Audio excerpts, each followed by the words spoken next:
So we're coming up right on a year of Hurricane Helene and the devastation in Western North Carolina. And it's crazy because I was with our disaster response team and unit actually near the Florida-Georgia line because that's where we thought the devastation was going to be hardest hit. We got there in the first few days when it hit in Georgia. We were very busy. We had a distribution site that we were really managing, and that went really well. But as the first few days progressed, we started getting some updates from our family and friends in North Carolina that they were just getting inundated and flooding, and then we are starting to have a hard time communicating with them. And we started to help people get water, and I haven't heard from my wife, and I'm like, I wonder how things are going there. Like, I hadn't heard from anybody because everything was kind of down for the hours after the storm. And somehow through my truck, I don't even know how, through the truck, she was able to get a signal and send me a note like, you have to come home now, it's bad. We went up, we reloaded our trucks and trailers and headed back to Western North Carolina. And that drive up was pretty shocking, just seeing the devastation. And honestly, the drive up, we are essentially following the track that Helene had taken. I mean, I'd seen things like that before in other parts of the world. I'd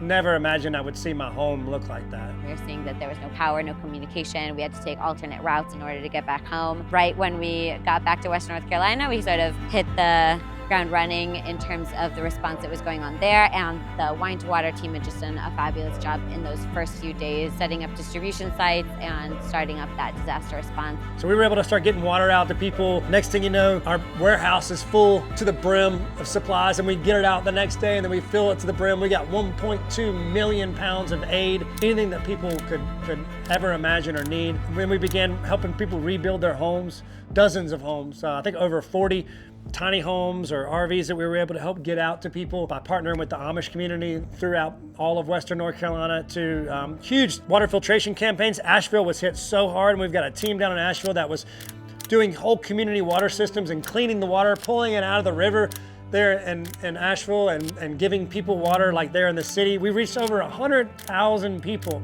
in Western North Carolina to help them during this time, during the storm. We helped set up 2 different distribution sites that people could come to, but we also made a huge priority of getting to the people that maybe couldn't come to those distribution sites. For them, we were doing water drops. So getting pallets of water, we had a box truck, and we were taking them into the communities, and sometimes even taking them to their doors if they had mobility issues, anything like that. And then we had one location where we set up our tanker truck where people could come and refill. After those first maybe 3 weeks, then there was running water. It was just brown and sketch, not drinkable at all. So that's when having our water treatment and filters and all of that came in handy. And not only have we been able to reach over 100,000 people throughout Western North Carolina with our work that we've been doing in the last year, we had over 1,300 volunteers come to help make it happen.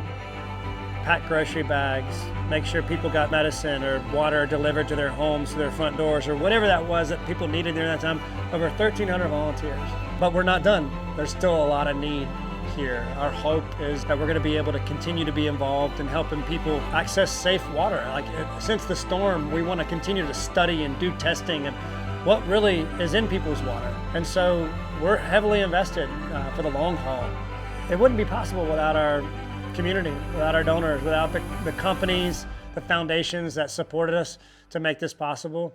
I just, reflecting back on everything that happened during that time, it was a wild time, but I cannot fully express how grateful we are as Wine to Water, but also just on a personal level to all the donors that helped us be able to do what we did, and partner organizations, and even just individuals and volunteers that came in from both just locally in Asheville and Boone, as well as from all over the country. And we even had some international support that we are so grateful for. It went a long ways, and through that we have been able to continue to invest in the community here, and we're so grateful. It's been such a special thing to watch the country and the people around North Carolina just rally around us and support us. It's been one of the most beautiful things I've been able to be a part of in my entire life.